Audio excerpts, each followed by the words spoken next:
All right, man. What is up, everyone? Planet Xbox, episode 132. We're back. I'm back. You know what I mean? Break's over. I don't know moving forward how the show is going to go. Sometimes it may just be me. Sometimes it will be a full crew. But today is special because I came back with one of the. I don't know if I can say up and coming because you've been around, but I'm not sure how many people know of you. But I've been watching your content for a while and like the intro. Shout out to who's joining me today. Plum Network, and I'm probably saying that wrong, but you can introduce yourself. Plume or Plum? It is Plume, but don't worry, you're not the first person to say Plum. All good. Yeah, what's up, man? Thanks for having me on here. Happy to be here. Just decided to jump in impromptu, so we'll talk games. In terms of like my channel stuff, up and coming, I would say I've been doing videos since like 2017, so I've been doing videos for a while. But yeah, it's been an awesome week for Xbox. We got lots to talk about, so excited to get into this. Yeah, absolutely. I think I found you during. I'm gonna just put your channel in the chat, but I think I found you during the Xbox One X era. Yeah. So and then as things ramped up, you kind of just been in my rotation. There's a couple people in my rotation. I don't know if it's through to like whatchamacallit, wow, why can I algorithms, like, but it's like this is typically you, Destin, Iron Lords, of course, Mr. Matty Plays and stuff like that, for like, yeah, all great channels. Yeah, channels I pretty much watch and whatnot. But Plume, like, what have you, with all the content you've been covering, I know you jump into a lot of things, but what is like the games that you're currently playing right now? I mean, I'm right now, the main thing I'm going through, which I think everyone's going through, is Hi-Fi Rush. I jumped into that as soon as they announced it and showed it off. And when they showed it off at the event, I was just like, damn, what is this game? And then when they said it was out right now, I got pumped and I've played like 6-7 hours of it. I think I'm nearing the end of it. And that's pretty much it right now.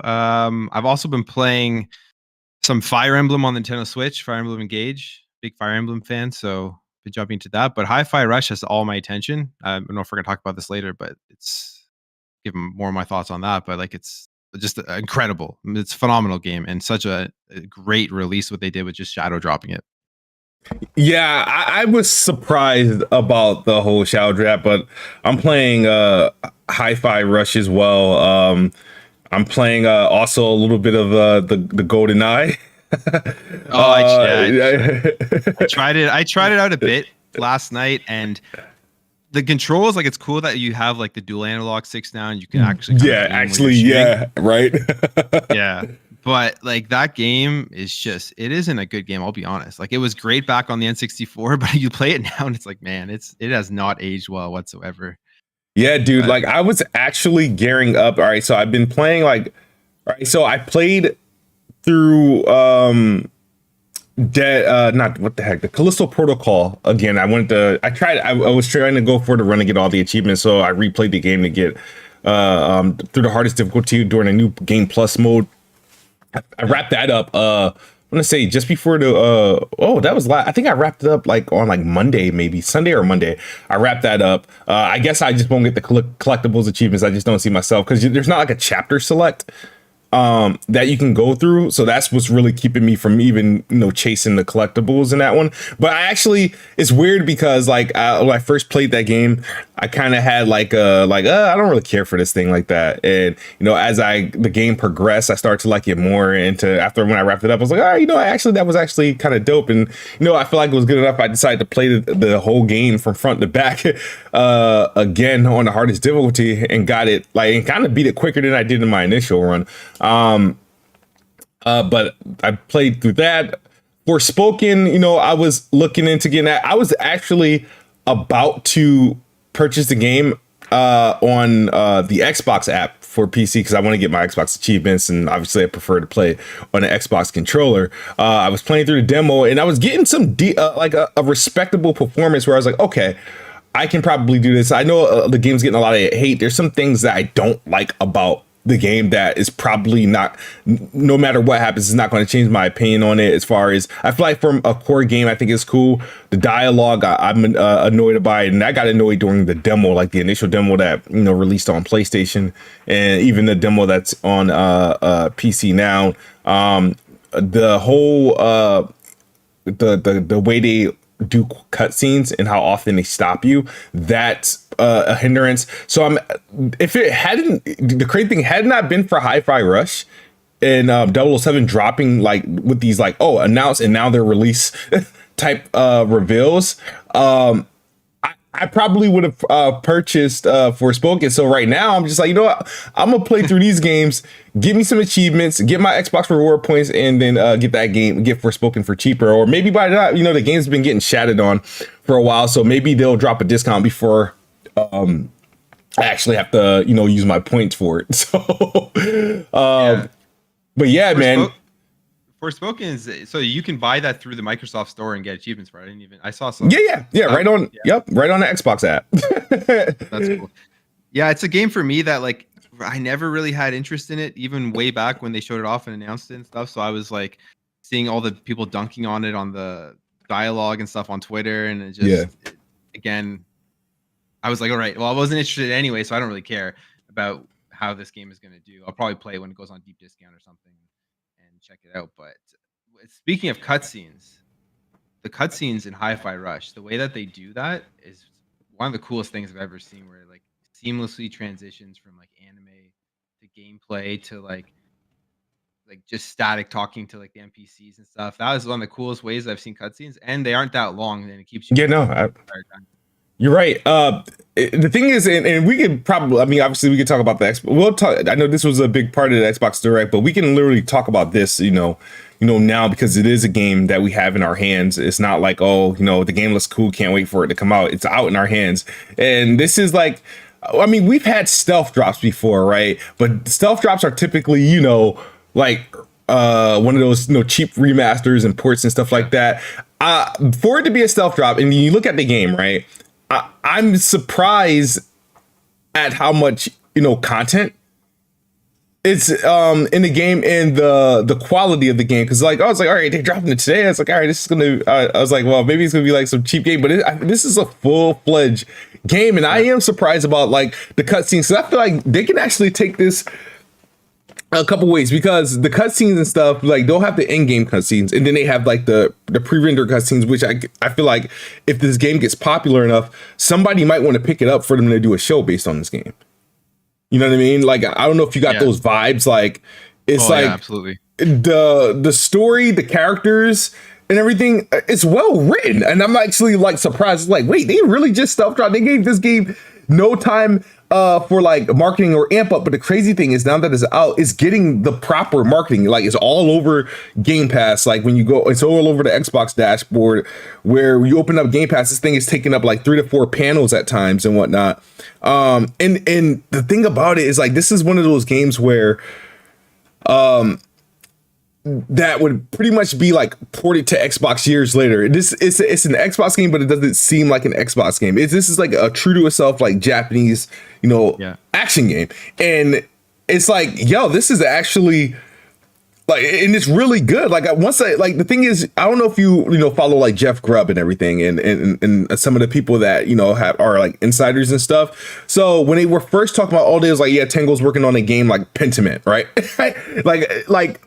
And when they were first like the rumors of it coming out, he's like, Pentiment is like, okay, this is probably going to be like some like, rubbish. You know what I mean? And not that Pentiment was bad, but Pentiment necessarily wasn't for me. So I had no issues with Pentiment, but every time they would like say, oh yeah, Tango was working on something small that's probably going to release, relatively soon, I didn't bat an eye. It's like, okay, well, we'll see what it is. And I feel like this is a little bit more than what the rumors was suggesting. Like, I love action. I love action RPG games. I love action adventure games. I love hack and slash. The only games I don't have, I love too much are like rhythm based games. And I don't know if you played Hellslinger, which is also on Game Pass. I checked it out. That's like a first person shooter rhythm, sort of like on beat sort of game. Like, I couldn't get into that. So I was a bit turned off, but that it was going to be like that. And then when I got this in my hand, I was like, all right, they did this type of genre pretty good, like pretty right to the point. Because I haven't played a whole lot of like rhythm-based games outside of like your actual like, you know, Dance Central, Guitar Hero, stuff like that, where it's literally you have to master that. But a game like that, a game like this, where it's like, okay, we're not a musical game, it's an action game, but we have a catch. The catch is obviously, you know, you pretty much, your performance, how you get through the game is based off, you know, you staying on beat and fighting to the rhythm.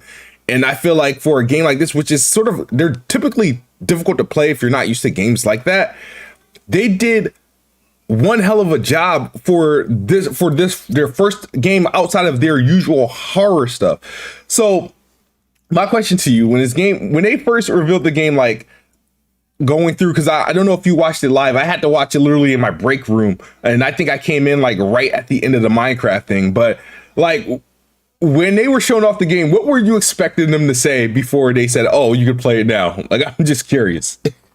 So I was watching the show. I was working, so I had it like up on like the other screen.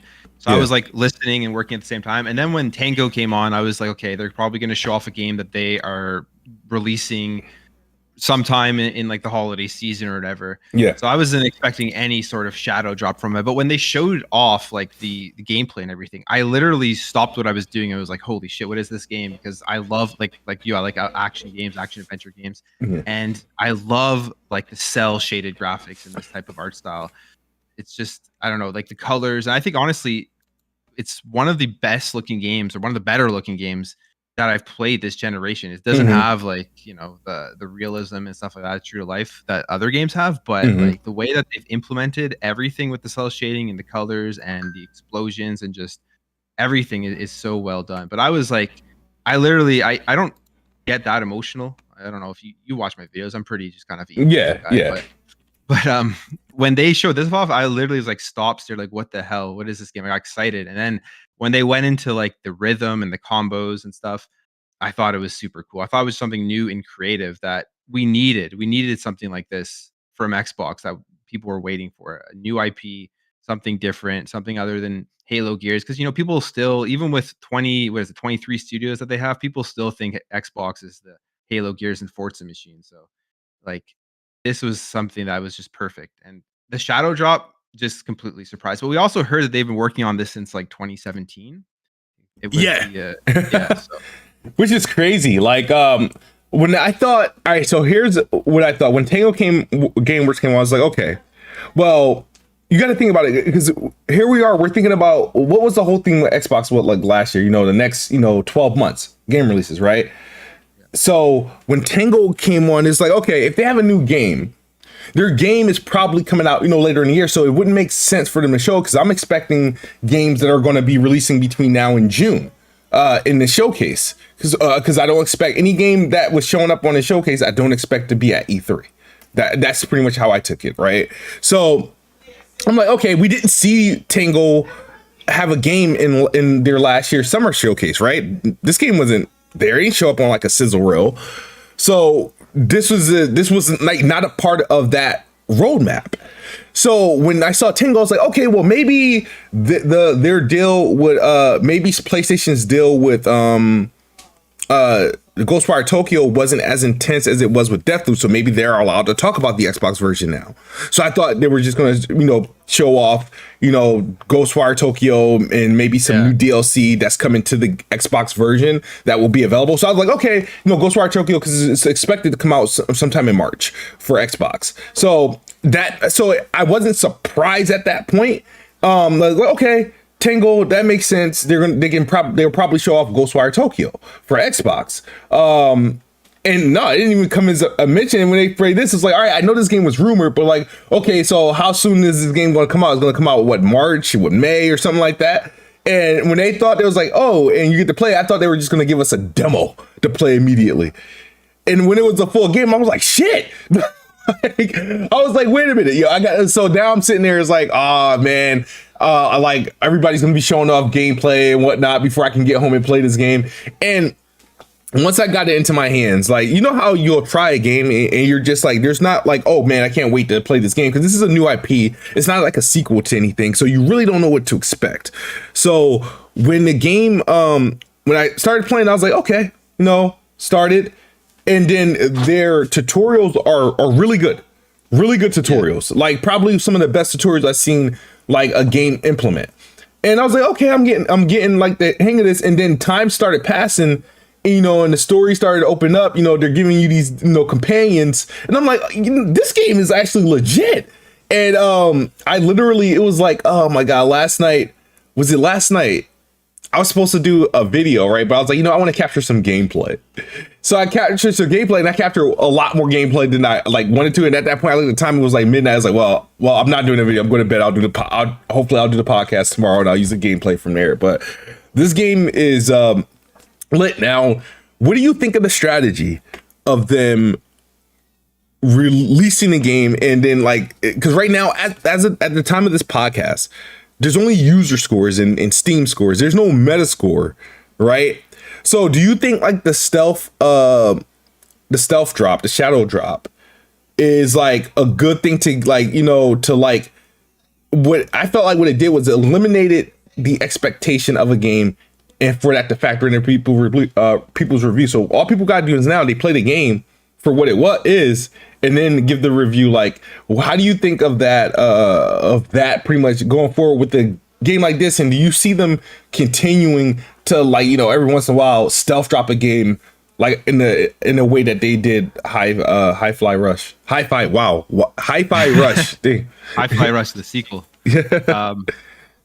Yeah, like I think the strategy for this was really smart because I think they knew they had a very, very good game on their hands.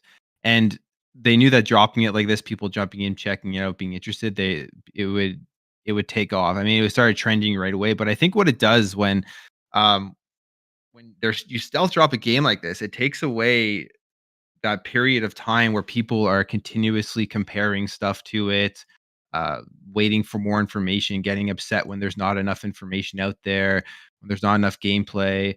If they avoid having to announce a delay, just like all of those little things that has seemingly hindered Xbox, especially when you think of stuff like Halo and even last year with Starfield and Redfall, which brought some negativity towards the games. They avoid all of that, so I think the stealth drop is good, but obviously they can't do it for every game. I put a tweet out the other day. I was like, they should just literally release games, no more announcements. But obviously with like bigger games, people want to know what's coming out and when.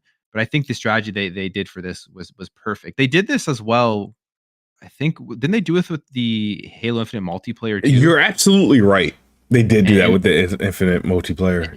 And then that worked out for the time being for like the first little bit because it was really well done. So it's like you eliminate and even if it's a bad game, I guess if you stealth drop it, people aren't going to be that upset because they didn't expect it, they didn't know it was coming, and it's just kind of an extra game they get to play. And I don't know, I think it's a good strategy, especially, and this is a smaller game. It's not multiplayer, it's a single player experience. You're not having to build up a community. You're just saying, hey, look at this new game that we've created, go check it out, tell us what you think. And it's obviously working. Has there been like any real reviews yet of it? I haven't seen it. I think I saw Xbox Error. I think Xbox Error is the only one that I like really seen of it. I am pleased. I think Bethesda has come in clutch for Xbox. I think their carrot will by when it's all said and done. I think the ZeniMax Studios would have released, I think maybe 70% of the game for Xbox, assuming everything holds its release date. Yeah. You got to factor in, Ghostwire comes out still in March. This game, you have the Elder Scrolls expansion. You also, people keep forgetting that I think in June they're releasing the Fallout 4 remake for the next gen version of Fallout 4. And there's also Starfield and Redfall. I think the other games, Xbox game studio games that are only confirmed outside of outside of Bethesda is what Minecraft and Forza. And I mean, obviously, Age of Empires is one of them, which is also coming, I think, in like 2 or 3 days for the consoles. Sad Boy Man, thank you for joining us. Are you there? I know your mic is muted, but I just want to make sure you're around and your mic is good. I don't know if he's there. You go. Yeah. I'm here. Yeah, my bad, Smooth. That's all right. Have you played Hi-Fi Rush, man? No, I've been working, and the little side note, like I heard you say something about the score for the game. Metacritic has it at an 88. Oh, right now? Okay. Yeah. Wow. All right. Yeah, Metacritic has it at an 88. But besides that, no, I've just been working, and just recently got the PS5, so I'm just trying to catch up on all of that stuff. So I really can't speak to Hi-Fi, but from what I've seen, like I'm not a big rhythm the type of game. Like I like that it's a beat up. Like that is interesting. That's a very interesting concept. But I haven't played a rhythm game since like PS1 Parappa the Rapper or some shit. So it's like I don't. So I didn't know exactly how they were going to execute this, and with it being Tango Gameworks, I was expecting something completely different. Even with the rumors about this game, them kind of working on it, I thought it was going to be like akin to a Jet Set Radio, but I guess it is and it isn't, like in its own ways. Like, but I mean, it looks good. The art style is very, very gripping. Like I like it. I like the art style, kind of like comic booky. I don't know, like I couldn't tell from like some of the footage that I've seen. Does he kind of like the game? I'm taking it is at 60 frames, but it's like the animation, like how they animated it. Is he like skipping or something? Like is he like glitching? Like I don't know how to explain. He's moving smooth. on rhythm. Yeah. Okay. That's why you see a little, but it's a solid 60 FPS. Yeah, no, that's dope. Like I like that. Like but no, I've just been trying to catch up on the backlog over there. Eventually, I'll give it a go. I'll give it a try.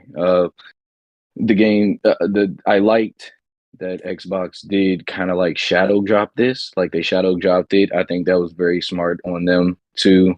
Kind of like because they haven't had a lot of momentum and a lot of hype going forward. So, and before the tech dev talk or whatever, they said that it was going to be 4 games or kind of like 4 studios showcasing something. But then when the showcase came on, it said 5. And so people were like, I thought it was 4.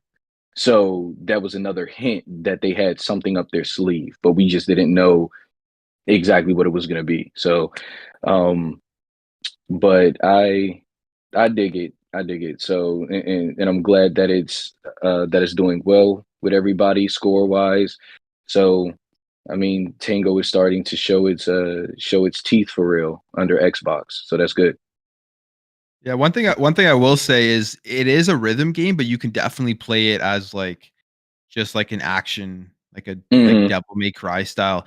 The rhythm stuff is cool because it comes in and it like lets you like have huge combos and prolong your combos and stuff. So that, and then once you start feeling it and you start like getting in rhythm, it works very, very well. And in terms of all the comparisons for it, like the graphic style, like Jet Set Radio, like Sunset Overdrive, very similar, I would say. One thing I will say in terms of the movement, he's slow. Like he runs slow. That kind of really reminds me of like Sunset Overdrive when you're walking around, where obviously there's no grinding in Hi-Fi Rush, but when in Sunset, when you were walking around on the ground, you'd be moving slow to try to get you to like jump up on rails and grind around the levels. This one is just like you go from place to place, you're fighting dudes, you're doing combos, you're getting scores in your combos, and it's just a ton of fun. But yeah, but like if you're not into rhythm, a lot of people are saying, "Oh, I'm not into rhythm stuff." I would still try just because like you can just literally play it as like a beat 'em up, as like an action game. Okay, like is this kind of like a open world, or is it kind of like level to level? Like it's kind of like after you beat. It's like level to level. It's linear, but there's like places you can go off and explore and find like collectibles and stuff. Okay, that's cool. And then you can upgrade your character. You can get new moves. You unlock new moves and new specials and stuff like that. All right. So is it just centric to I'm guessing the musical part about it is more centric to kind of like rock and roll, kind of like, Yeah. so there's no like different genres in it, but No, it's pretty much the same, all the same music genre. okay, There's like the main themes of the game as you're going through levels, and then there's like a popular song once you get to the boss, and the boss fights are just phenomenal with the music playing. So it's pretty cool. okay, like that's kind of cool. That's cool. All right, no, that's dope. Yeah, he's right. It's level to level. You don't have to play as a rhythm game, but like I said, it is that added bonus. To it was like when I'm trying to think what's the game that you played it.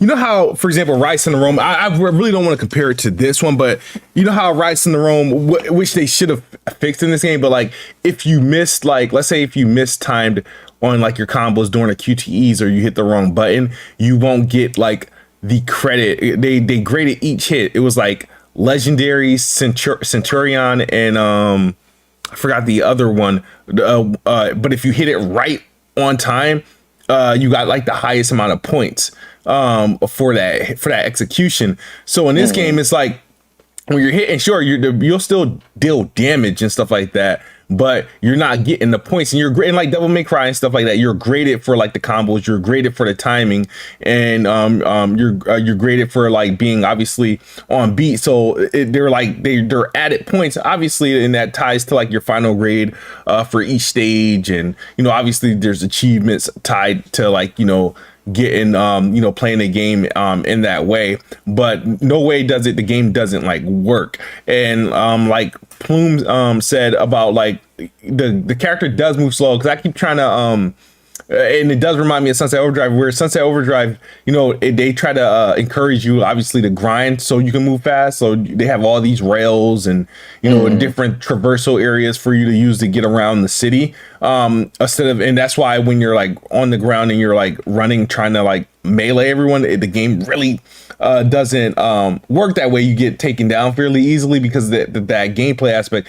Here, same type of deal of running. There's like I don't, and Plume, correct me if I'm wrong, there's no like run button or like to make you go faster and whatnot. And there are every in every stage there's platforms that you can get on, things that you can glide or zip line to help you get from point A to point B quicker in certain sequences and stuff like that. But yeah, man, the game, like I said, I'm not like, just like you, Sad Boy, I'm not like I said, I don't play rhythm based games though, but I do play action adventure games. I do play hack and slash out, and that's what it was that threw me in. The graphics, like I said, wasn't like an issue. I played a ton of games, that are in this art style. When you think of like, Tales, you think of Scarlet Nexus, you think of Persona to a degree and whatnot.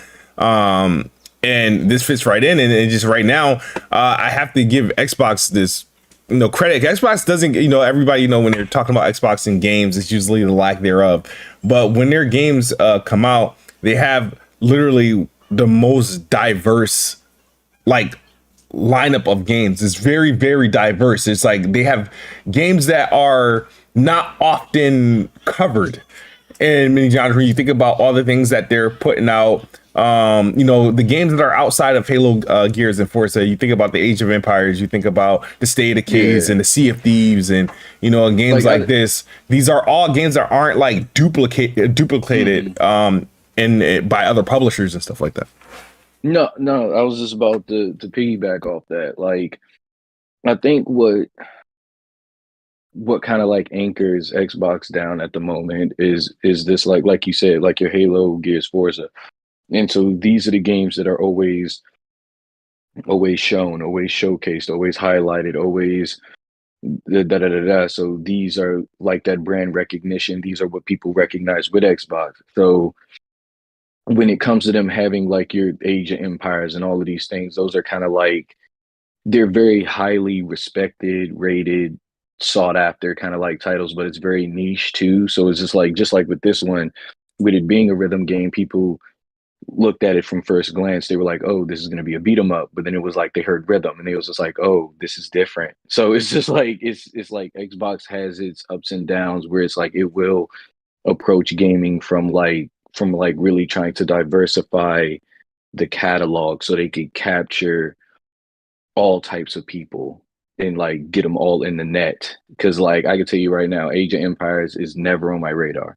Like so, it's just like, but I know somebody out there would love it, and it's just like they could go to Xbox to get that, or like the Game Pass or whatever. So it's just like once they start to really kind of like roll out these titles that are gonna be different from each other. Like you're gonna have like your RPGs, you're gonna have your racers, you're gonna have your shooters, and all of the stuff that they're working on in your third person games. Like they're gonna have like a catalog that can kind of reach and touch whatever somebody's preference and taste is, to where like people won't be able just to kind of like, if you kind of like take Halo, Gears, and Forza off the pedestal and just kind of like erase the pedestal entirely and just put, all right, this is what we're offering, like complete lineup, just like all of these titles, and they're just all known to be attached to Xbox. I think that people will stop just saying Halo, Gears, Forza.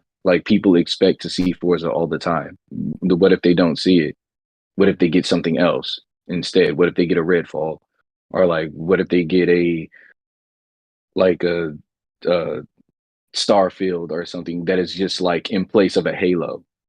It's just like you'll get those games eventually, but it's just like we need to kind of like reconfigure how we're seeing, or how Xbox is seeing, really. No, you're right. You know what I mean? I think, with time that will happen. And with that being said, shout out to Gaming Addict. You there? Yeah, I'm here. What's up? Thank you for joining us this Saturday morning. Addict, are you familiar with Plume Network?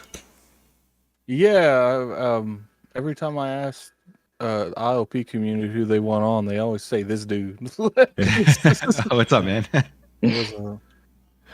Yeah, so this was pretty much a shot in the dark. I was like, hey, I want to go back. I want to get Planet Xbox back on. I was on a hiatus for a month. Obviously, want to finalize the panel, but I was like, I want to see if I can get a Plume to do the show with me, or at least get him on an episode or two, and kind of took a shot in the darkness, like literally 10 minutes before going live, and he was available. I'm like, oh wow, this is so I appreciate Plume for coming through. Addict, you got any thoughts on Hi-Fi Rush in the way that it's been released and the reception? I don't know if you got an opportunity to play it yet. I'm playing it right now, actually. I actually think that it was a really good move for them. I feel like when it comes to something like that, I've always felt like Microsoft's a hit and miss on how they present stuff. But with this particular one, it did feel like they did take a little bit of that book from the Nintendo Direct, but they made it their own. Like they didn't just copy it to its core. I do feel like it's different than Nintendo Direct and State of Play in a good way, because I've always felt like Nintendo Direct and State of Play is always like this game. They don't really go into detail about any of the games, if that makes sense. So yeah. I do prefer this one.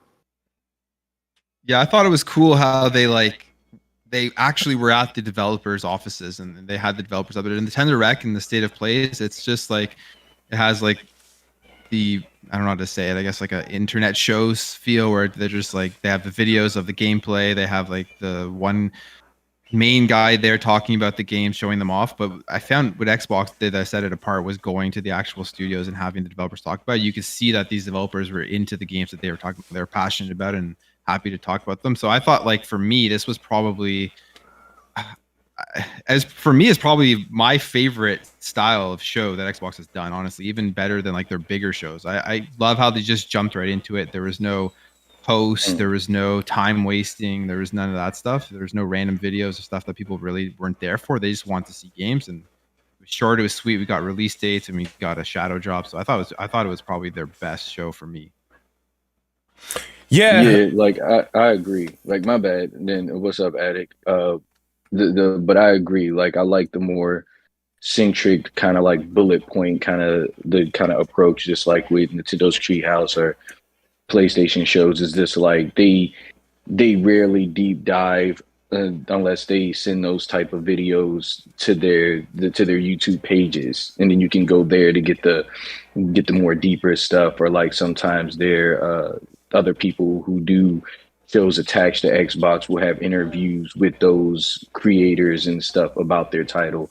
So this was really good. I liked it. It was short, sweet, to the point, and it hit everything that they really wanted to do without confusing or like being too convoluted or anything. Yeah, like I'm a big I did like, yeah, I want Xbox to continue with this. Obviously, I'm a big fan of like, the E3 like showcases and stuff like that, and but Xbox's previous attempts, we know about those drawn out inside Xbox, those cringe shows and whatnot.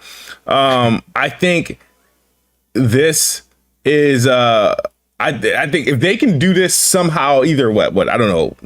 I mean, I don't know if it's too much to ask to say, quarterly or maybe twice a year. Who knows? Because go ahead, Addict, you're about to say something. I think it just depends on the content. If they have it, they'll do it as many times as they actually need to do it. Once right now, 2022 was a bad year in a lot of different ways. But now, hopefully starting this year, we get this thing like twice a year. Maybe at the end of the year we'll get it around when like the holiday games will come out. So let's say that Hellblade does make it this year. I would expect you would get this with that kind of event as well. So I think it just depends on the content. They're going to do as much as they can with the content they have available. Yeah, so I think I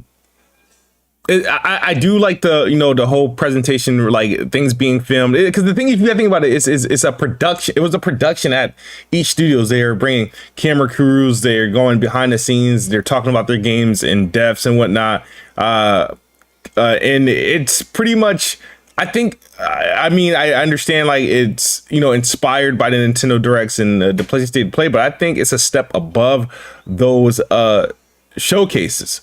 And at least from the first one, obviously, it can falter after this, but would you say the Starfield showcase, is the Starfield showcase going to be a showcase, or is it going to be a developer direct, but only highlighting Starfield? Like what do you think that how they would present Starfield? Because I think if it's branded as like, developer direct, and they do the same thing, go to Bethesda Studios, and but 40 minutes, because this show was 40 minutes for 5 games essentially. They can easily do 40 minutes on Starfield alone, based off Todd Howard's history of revealing and how he wants to show off his games. It's usually a long demo. I think it can work out in the same way, but I think if they can, pull something like this off, during those times, because obviously, Xbox typically goes all out for E3, but then they have those moments, after E3, it's like, all right, now we gotta like kind of just wait for the games to come out. And sometimes when they do E3, a lot of those games aren't printed with a release date, and I feel like they're in a position where they can, fill in those times and to help build in hype and more insight for the games that they got coming. I think based off 2023 alone, and all the games that we're supposed to be getting, I think there's likely 2 more of these directs before the year's over, including E3. There, outside of E3, I feel like there's going to be like two more of these directs. But speaking of the direct overall, like I said, I thought it was great. I had no issues with it. The only issue I did have with it, I can't say I didn't have any issues with it. I only had one issue, and it was Forza. Yeah, and not that I thought the show looks good. I have no concern with Forza of what it's going to look like, what it's going to play like and the quality of the game. They've never failed, right? You just either have to be a fan of racing games or you're not a fan of racing games to determine what your excitement level is going to be with Forza. But what bothered me about the Forza presentation is that it was the only game that couldn't print a release date. And I'm like, all right, if you couldn't print a release date, then why did you have it a part of the show? You know, like, it's like you set the expectation by putting it in the show. It's like, okay, so this is clearly still going to be first half of the year, because in the press release for the Xbox Bethesda Direct, they said they're going to be showing off games that come out in the next few months. And, you know, when you look at it from something like, they said, well, Starfield, they didn't need to be in this because it was getting its own thing and it didn't have a release date. It's like, but you literally just put Forza in there. Why couldn't Starfield have a trailer? Like, if you could put Forza in there and it gets its own event the next day, why couldn't Starfield have a trailer in here and show the event for Starfield's actual, like, big lineup? Like, it's just, I love what they did with this event, but at the same time, it's like some things they do just doesn't make sense to me. Well, go ahead. My bad, one. I think they're still up in the air of like one of these games getting pushed, because I don't think they want to put everything out that's going to be big in 2023 all in the first half. Even like, I was just thinking about this the other day. Let's say Forza Motorsport and Starfield are both ready. Yeah, it's great if they both come out before June, but like, what are they going to have in the second half of the year? They probably want to have one big hitter back there, and they're just trying to figure out which one they're going to have to delay. That's what I think is going to happen. I feel like you only do that if, and this is just me being the speculating. If there's no Gears of War Ultimate Collection and Hellblade launching in the second half of the year, then I'm like, okay, I can see why they would push Starfield and Forza to the second half year, but I still believe that they would launch. Like, I had Forza in my prediction video. This was before the whole direct show happened. I think I said I had a September 8th release date before that I think Forza would come out. I thought Forza and Minecraft would be pushed out of the first half. I thought Minecraft would just be, you know, like maybe a July release. I figured Starfield would still make its first half, Starfield and Redfall, and then you consider all the first half Game Pass, quality Game Pass games that they got coming. It's like, okay, it's fair. They can actually spread some of these games out when you consider the content that's coming to Xbox and Game Pass over the next couple months. You got, you know, Atomic Heart, this day one. You got Wolong, which is 2 weeks after that, day one. You got you also got you know, Ghostwire Tokyo, that's going to be launching in March. That counts as a release for them. You got Age of Empires that's also dropping in there. So, and then you got, you know, your third party partners that are releasing games. So and then Minecraft now. You got so there's actually room to, you know, spread the games out without doing anything, because you don't want to set your game up to fail. I mean, you got Hogwarts, you know, coming out, so it's hard to, you know, release around that. There's also a ton of games launching in, you know, June, you know, with Diablo and then I think Suicide Squad in like May. So I feel like if they push those games, it's like I would do it if, you know, there's not a Gears or a Hellblade 2. But if you got, you know, a Gears, Hellblade 2 and what's that game, Stalker 2 primed to like kind of be like your holiday window, then I mean, I think they should still try to, you know, get those games out prior to June, or if not by June. So let me ask you a question. Let's say Starfield, it's not ready, and that's the reason that these games, that's the reason that they don't know what they're going to do this holiday. Because theoretically, if Starfield was ready and Hellblade was ready, and they could separate them 3 to 6 months apart from each other, there theoretically be no reason not to do it. But once if Hellblade is ready, but Starfield's not ready, but they want them both to breathe, so Hellblade gets internally delayed because of it, would you be okay with that? Wait, repeat that? All right, so let's say that Hellblade is ready, but Starfield isn't, and they know Starfield has to come out this year. and they don't want to put them on top of each other. So they intentionally internally delay Hellblade to 2024, so Hellblade and Starfield are coming out a month apart. Would you be okay with that? Nah. After 2022, I don't think any game should be delayed like out of the year if it doesn't have to. If your game works and it's playable, then I don't think you should move it just because of like playing with release windows. The thing is that you got Game Pass, so really at this point, because of Game Pass, holiday season really shouldn't matter. You know what I mean? You're not relying on retail sales. So like stuff like those like holiday beats really doesn't matter. I mean, you just really want games to be out so you can put games on sale at a discounted rate or bundle games with like consoles to help consoles get off the shelves and stuff like that. But as far as release dates, they really shouldn't matter, because at the end of the day, with all the games in Game Pass, I mean, we all consume games, differently. So technically, all these games really can all come out in the same week on Game Pass, and it shouldn't really matter. Question then: why would it matter about third party then if it doesn't matter because of Game Pass? Well, all right. Like, why does Hogwarts Legacy and that? Why do they have any say on when a game will get delayed or not delayed? Because these games are coming out when their own first party doesn't matter because of Game Pass. Because the first party is reliant on Game Pass, third party is not. So they don't want to feel like their third party games aren't competing or in a bad spot or in a position to be less successful upon release than obviously first party games. Different business models. So for that, like, I think, like, I agree with you that release dates and stuff with Game Pass don't really matter because there's so many games to play. But I think, like, from a marketing perspective, we saw what happened in 2022. If there's a long period when there's no games, it doesn't matter if 5 incredible Xbox games came out in the first half of the year. People are going to be complaining, and people are going to be like, oh, Xbox has nothing. They're faltering in the second half.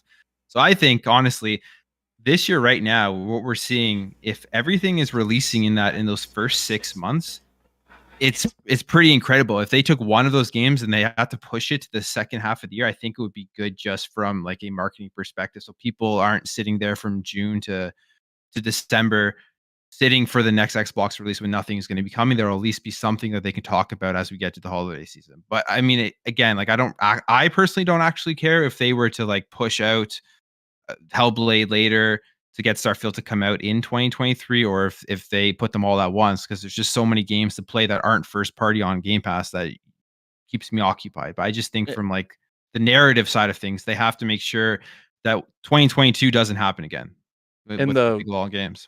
You got to look at it too from the model is Game Pass. The model doesn't matter when you put stuff out, but the people subscribe to Game Pass only realistically got enough time to play one or two of these games that they really like a month, especially something like Starfield. So, like, I think for the health of something like Hellblade or even Starfield, because I don't think they're gonna cross too much, but I do think that these games coming out a month apart isn't good for either one of these games. And not to mention, if you separate them, instead of Hellblade coming out in November, like maybe it was going to, if Starfield is ready earlier on in the year, it comes out in February instead. Well, what's that 3 months honestly do when I feel like these games will have time to breathe? It's a... Should I agree? My bad. No, sorry. But I wanted to... what was the question? Like, I had a call from my brother. Like, so my apologies if you called on me and I didn't respond. My bad. No, Addict had a question about would we be okay if them pushing, let's say if Hellblade and Starfield had we're about to share a lunch window, and would they be okay with us pushing Hellblade so that a game like Starfield could breathe and whatnot like that, or so that's Hellblade could essentially breathe and whatnot. And we pretty much gave our takes on like either do we support that idea or not. I didn't necessarily support that idea, but I also pretty much agree that I can see them delaying games for the simple fact because of they're so top heavy in the top of the year. Because for example, I'm going to say this and I'll let you know you go and if you guys agree or disagree, but reason why I could see Starfield and both Forza being like could potentially moving in September, October, right, to help launch the second half of the year is because from now for pretty much January through May, from first party alone, you'll have Hi-Fi Rush, Age of Empires 2 Definitive Edition. You'll have Ghostwire Tokyo in March, and then you'll have Minecraft in April, and you'll have Redfall in May. That's 5 games essentially in 5 months. Yeah, albeit some of them obviously ports, but all first to Xbox console or Game Pass, whatever. And then what I mean, if there's nothing scheduled or planned for the second half of the year, then I can see, okay, that makes sense. Forza late summer, Starfield like maybe early fall, and they get the development time they want is polished, and it can be that big game. But like I said, it really all depends on what they have. I wouldn't hate the idea because they're at that point they would have essentially been a first party release every month. But yeah, you don't want them to bust their load all in it sounds horrible. Bust their load all in the first half just to have like a vacant second half, and that has happened before. I know that's happened with PlayStation, and I think the last time Xbox had like a top heavy first half was but it wasn't really top heavy because the Metascores didn't do all that well. It was the year that Sea of Thieves and State of Decay came out. Like those they came out I think earlier in the year. That might have been what year was that? 2018? Was that 2018 or 2017? It was. I think it was like 17 or 18. Yeah, 2018. Yeah, Sea of Thieves, State of Decay came out, and I don't believe the only game that came out that fall, I think, was Forza Horizon 4, maybe Forza Horizon 4, or 2018. Because I know there was a year that the year Gears 5 came out. No, Forza Horizon 3 and Gears 4, I think, came out in 2016. So that would admit, 2018, Forza Horizon 4 pretty much came out by itself. I don't remember any other Xbox game coming out in 2018 outside of Sea of Thieves, State of Decay, which were both earlier in the year. They came out in the spring or quarter 2. I think either quarter 1 and quarter 2 between the two. And that was the year, God of War and Spider-Man dominated. Yeah. Like I feel the cadence of release. Like I know a lot of people think that just like having quantity is just going to just kind of like save everything. But is this like to have a title like Starfield, and that's going to be 100+ hour type of title. Then you have a title that is a spectacle, more so of Hellblade, where it's like it's obviously not going to be like a fucking 100 hours, maybe like 8, 10, 12, depending on however they kind of like really built this up from the first installment. That was probably like 6 hours, maybe 4 for real. So it's like, I mean, depending how they really packed it up. So it's like, to have these titles be in the same kind of like the window is this like it could be good, but I remember at a time Xbox was saying, or Phil Spencer said that they wanted to release like a AAA title every quarter.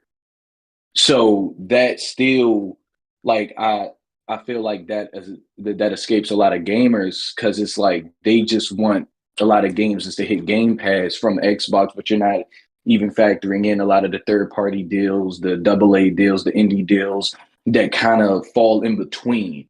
So, like, if Xbox has all of these games and they're slated to drop, like, you could put one, possibly two, depending on the size and like depending on the size, and then fill it in with your deals and your double A's and your indies to kind of like fill in those pockets. But people have to respect that, like when they're doing that, instead of just saying, okay, yeah, we just want Xbox just to release game, and then by the time they do that, that's probably like 2 quarters packed of like first party content, and then they're kind of bare bones the rest, and then really falling and relying on those deals.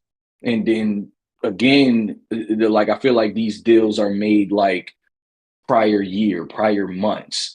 So it's like, what if they don't have any more deals to even cover the emptier pockets?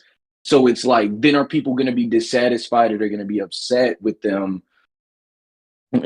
for just like running out, like you said, shooting their load too soon, like they've done the like in the past. And it's like all companies have done this, where they've shot their load too fast, and it'd be like in the beginning of the year, okay, you're trying to garner all the eyes, get all the heads, the sell the most consoles, but then by the time later on into the year, you ain't got shit.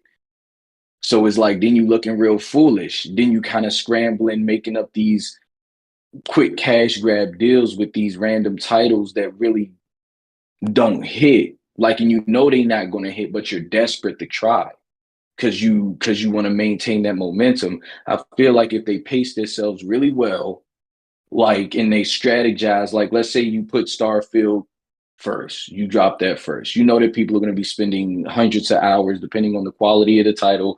They're going to be really locked in. But then you have to account for all the other titles that are going to come around that are not yours. Like, you have your Zeldas and all of that shit. Like, do you really put that dog against that beast? So it's just like, I feel that they should pace themselves. I'll just put it like that plainly. I just feel like they should pace themselves and strategically place these titles to where, like, you can't have too many RPGs in the same pocket. You can't have like fucking, I'm just worried about RPGs right now because they got a lot of them bitches. So it's just like, I don't want you to just put all of them RPGs there and then motherfuckers is just overwhelmed, and then you don't have none of those long in the tooth games for later where they'll be needed. You feel me? Like that. Yeah. I guess that's my take. So yeah, no, that's a good point. I think like you brought up Zelda. Like, I wonder what Xbox is going to do if they're looking at Tears of the Kingdom in March, and like that's going to dominate the whole gaming narrative for a long ass time. So like if Starfield, I wonder if they're looking at that as March release and thinking, hey, should we be putting this up against Zelda? Is this something that could take it on? Because I mean, Starfield's massive, but let's be honest, Zelda is a bigger IP for sure. Yeah, no, that's a behemoth. Like, so. Yeah. And then you got Spider-Man 2 coming out in the fall. Xbox is gonna want to have something to counter Spider-Man to combat 2. That. I think the best case scenario, and I know this probably isn't gonna happen, is we get Starfield in July, we get Forza in September, and Hellblade in November. Hellblade in November sounds sweet though. That actually sounds good. But that's a far stretch. Yeah, of course. Yeah, Starfield in July. I mean, that's a weird time. But go ahead. No, I was just gonna say, like, in terms of Hellblade, we have no like info if that's even gonna come out in 2023. Right? We're just kind of guessing on that, or has it been like rumored? No, it's I think. So I don't know if it was Jeff Grubb or Jez, but it's a hope. It's a hope and a wish, but it is I guess a strong rumor that at one time both Avowed or Hellblade were both targeting sometime this year, but one of the two may get pushed, and it's probably going to be Avowed. But the thing is, you got to think about Hellblade went into production development like immediately. You know, after they released, I think Hellblade, or no, I don't know if it's right after they got acquired, but they revealed the game in 2019, and it's 2023. Yeah, they're doing some crazy stuff there too with it. Yeah. I mean, the thing is about what I want Hellblade 2 to be. I want it to be a full-fledged action game. The first game was, more of, an experimental walking simulator, a graphically impressive one, and it was light on combat, but it was not like a full-fledged action game. And I want this Hellblade to be, a full-fledged action game. It can still keep the, the psychosis thing that they, want to implement. I think that was still a cool concept, but I think it needs to transition a traditional game. I think you'll see Hellblade out before not next E3, but the year after. You said what? I said I think you'll see Hellblade out by 2024's E3. I don't mind. I mean, I guess but for it to be the first game, well, it wasn't the first. I think Everwild was the first game shown. One of those games got to come out fairly soon. They got to like, you remember 2022, right? They had games, they all got delayed, they all got pushed, and then there's world events that happen that they can't control, and it just destroyed the Xbox narrative for last year. So they're probably like thinking about all this stuff too. Like if they have Forza, they have Starfield, they have Redfall, Hi-Fi Rush now that just came out. What else? Minecraft. Like what is that? 6? I don't know, I've lost count. That's a lot of first party stuff. Yeah, first party stuff. Yeah, they're gonna be at like by the end of I'm not counting anything so far. Obviously, that came in 2022, but like from the start of 2023 to May before E3, they would be at like 5. I mean, and I know there's more confirmed. I know there's that Era game, which is currently in alpha testing. I think that's gonna be like a late summer game, early fall game, but that's also only like PC. Age of Empires 4 is also coming to Xbox this year, but I think that's going to come like the later half of the year. Either way, it's going to be big. I think the thing is though, when you consider what happened in 2020 with all those reveals after when they did their summer showcase, and then in 2021 those summer showcase, you think about all the games that were announced, like Contraband. You're thinking about games like Avowed. You're thinking about the Perfect Dark and Project Mara. It's like, okay, so when were these games initially targeting? We know about their the Project Cobalt from NXL. Compulsion has been silent for damn near 7 years, what it feels like. Outer Worlds 2 was revealed. So there's a lot going on. It's just like, okay, so when were some of these games being targeted? Yeah, that's why like the stealth release with Hi-Fi Rush is such a great thing, because you don't have to worry about people asking when are all these games they've announced. But I think like back then when they were doing their stuff like with all the announcements, I think it was just a bad strategy to announce stuff so early. We're seeing now the repercussions of that. Absolutely true. Absolutely true. Oh man, Logan has entered the planet. Logan, how are you doing? Welcome to the first Planet Xbox of the year, actually. Of the new year. I think he's getting his mic set up and whatnot. But until that's ready, I do want to and Plume, you covered some of this stuff. Like I kind of sort of checked out on like the whole ABK situation. But recently Microsoft has served PlayStation a subpoena. Do you know what this is about? What they're actually trying to get from PlayStation or get PlayStation to reveal? It obviously has something to do with the FTC case and whatnot. Yeah, to be honest, though, it's been getting tiresome covering ABK recently. But I did talk about this one. I think from what I understand, it's just them trying to like, get information on the content that they're going to be releasing. So maybe they're trying to get their like release schedule or something for 2023 or whatever upcoming years to kind of show that.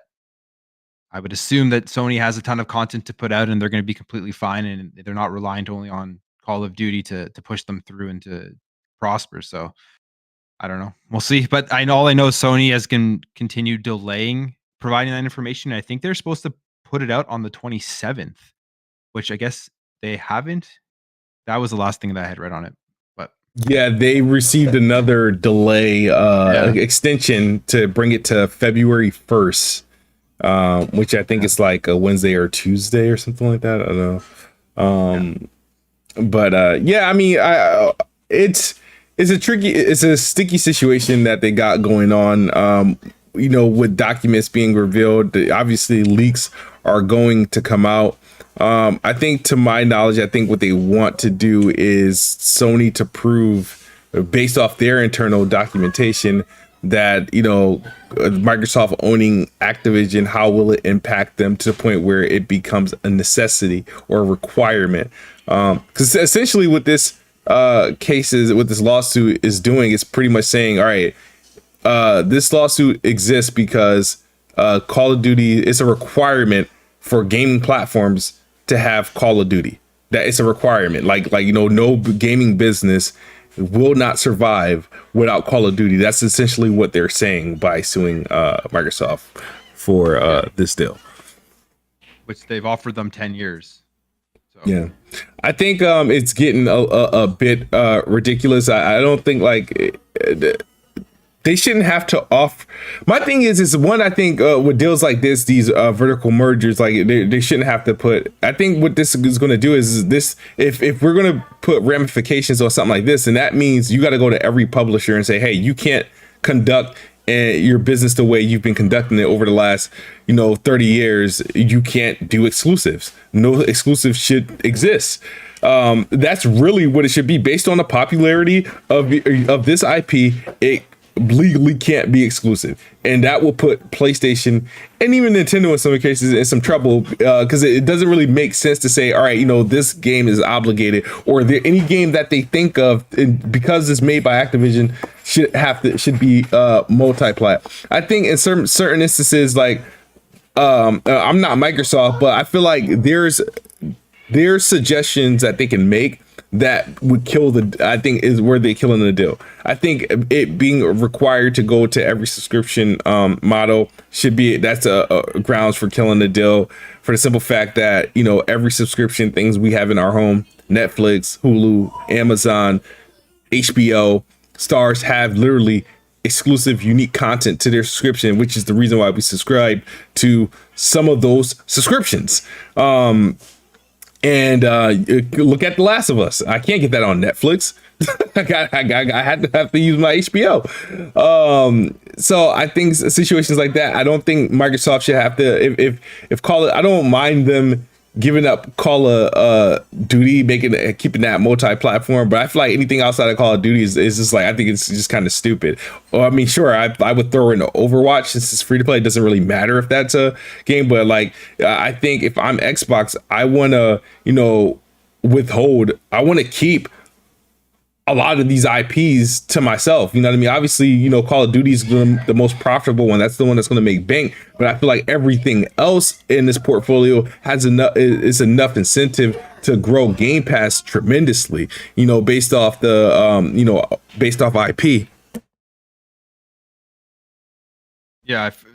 For me, the main thing that all I care about with this deal is I couldn't care if they put all of these games onto PlayStation and Nintendo, but I just don't want them to sacrifice Game Pass and stuff, and because that's where we get the value on Xbox is Game Pass, and if that continues to grow and more people are subscribing, the more games and content we're getting. So I don't think that they should bend on that. So yeah, I'd agree with you. If the deal is you have to put this Call of Duty on every single platform or subscription platform, then yeah, I wouldn't do the deal at the end of the day. But we'll see what they do, because I think the main thing for Xbox, they've even said it themselves, is just mobile. That's what they care about the most. I think they're willing to almost do anything to get this deal to go through so that they can expand their mobile reach, which would maybe make them compromise on Game Pass, but I really hope that's not the case. Yeah. Logan, you there? Yo, what's up? My headset was not wanting to work when I hopped in, so it took me a minute. I didn't want to interrupt the talkings and stuff. So yeah, yep, I am here. I'm here. How you been? Have you tried Hi-Fi Rush yet? Yeah, I was playing a little bit this morning and a little bit, dibble dabbling throughout the week. But I've been trying to finish a couple other things before I go back to it. But I marathon Dead Space all day yesterday till I beat it. So, yeah, I think I saw you post a screenshot of it. I haven't even purchased the game yet, honestly. Is there a Game Pass trial or EA Access trial for it? I don't believe so, but dude, it's if you're gonna charge $70 for a remake, Dead Space is is definitely worth that $70 for a remake. I couldn't believe like the amount of work that Motive put into that game, and like the stuff that they did to expand on it. It was good to go through. I was very happy. Like I did my first playthrough with the plasma cutter. I'm gonna go back and do a couple more runs, just to get some more achievements and stuff. And I want to try to get that alternate. There's an alternate ending that they put in this one, so I love it. I'd highly recommend anybody that's even if you play the original Dead Space or you're new to Dead Space. Oh my god, pick it up. It is amazing. I might pick it up. I started. I played Dead Space 1. I was playing it through backwards compatibility a couple months ago. I got stuck on like stream it. What Dead Space? I think people would enjoy you streaming. Yeah, that play it on Impossible Smooth. Impossible. No, don't do that. You get one life. You got one life. Yeah, I'm not. Yeah, I'm not. I don't know, man. Like, is it? Well, no. Dead Space, I feel like in Callisto are like pretty different in their play styles, right? So it's not. It doesn't transition well. Yeah. So Dead Space is better. Yeah, exactly. That part. I figured somebody. I gotta. I actually enjoyed the Callisto Protocol. Like, I enjoyed the Callisto Protocol too, but coming off of the Dead Space remake, it was just a way more better put together game. And I mean, mind you, they're going off of it's a remake of the first one, so that just says how well the first one was. Mm-hmm. But Callisto, I liked Callisto. I enjoyed it. I thought it was a good game, but Dead Space is king. That's all it is. It's just king of them. Is it difficult? I've never beaten a Dead Space game. I only played it. I played it on normal just for my first playthrough because I was just doing a plasma cutter run only. Mm-hmm. And I didn't die too many times. It's a third person shooter. I don't think it's is the plasma cutter the first gun you get that rips off like limbs and stuff. All right, so you just stick with that gun to get that achievement. It's like the iconic gun. Yeah, it had it in the original 360 version too to just play through the whole entire game with the plasma cutters. So that's just what I was doing. For my first run, and then I want to go through and play it again, and then I'll probably use the other weapons and get all the achievement kills for those. Okay, but you don't have to use the plasma cutter for the first time, Smooth. You don't have to. To be honest, Smooth, it's best for you to learn how to use that plasma cutter because it's the best gun in the game. Well, the plasma, it's used to shoot the limbs off. Like it's like it is the best gun. It's a little bit hard. It's a little bit different than that. That's the concept, but it would be interesting seeing you play that game. I'm not gonna lie. Okay. I mean, I don't mind giving it a try. There's Mr. Bless. What's up, Bless Fred? I didn't know y'all doing a pod today. It was a surprise, barely a surprise. I decided I was gonna I wanted to bring the show back. I was done with the break. I couldn't put out content. Didn't know who would show up, but I definitely wanted to do a podcast with Plume Network. So, Plume joined, got a person in here, and we just went live. I joined because I just saw those two people in there. I was like, let me just pop in there since I'm playing the game anyway. And I Bless, I heard you complaining about Dead Space's VRS usage. Oh, yeah. Yeah. On consoles, apparently it looks terrible, like the performance mode. My God! I did not think the game looked terrible at all, but okay. It probably doesn't even look that bad. Versus like the quality mode. I played both 1080p, and the lower the internal res, the worse the textures look. I am so glad that none of that shit matters to me. Yeah, that's what I'm saying. I played through all Dead Space. I enjoyed the hell out of it. I thought it was a damn good looking game. Yeah, sure. Yeah, from what I'm seeing, it looks great. Sure. Yeah, ignorance is bliss for sure, but it's like looking. Just me looking at the texture quality from the performance to the quality mode on console by itself is just definitely like a stark difference. And on PC, it's even better because just without it's based on the VRS. Is honestly just makes it worse because the lower the internal res, the worse the quality, the actual textures look, and especially like in shadows, in shadowed regions, that's when VRS usually kicks in. And you know, Dead Space is all about shadows. So it's kind of like you look in the shadows, it's like the textures are like fucking like blurry as shit. But no, I mean, it's a good game. I'm enjoying it on PC. I'm playing this shit maxed out. I'm getting like 100 plus FPS max. It looks. I'm fine with 60.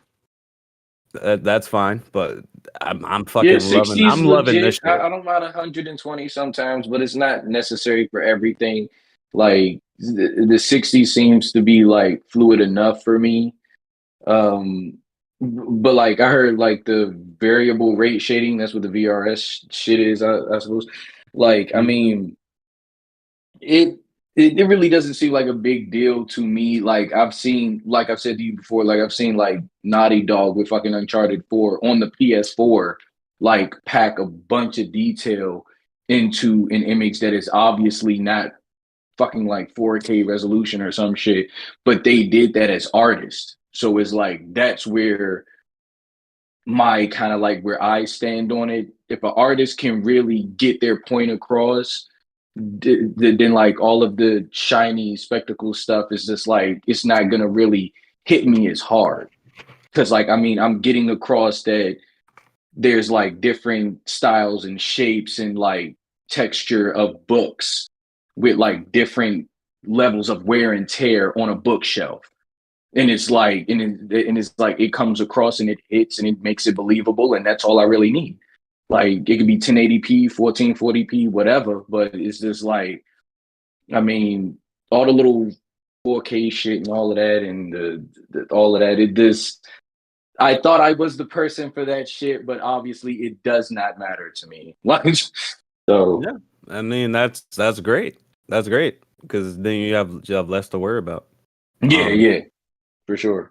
But yeah, like, yeah, the PC experience is amazing. I'm playing on this new monitor I got. It looks fucking, this new OLED. This shit looks crazy. Yeah, I saw you. Like, I bet it is. You said it was like 240 or whatever. Like, yeah, it goes to 240 hertz. That space goes up. I've seen it go up to like 180 in game. Most of it hasn't really gone under 100.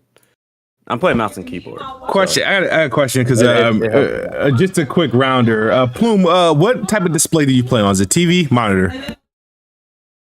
I play on both, but right now I'm playing on a monitor. So I have a 4K monitor.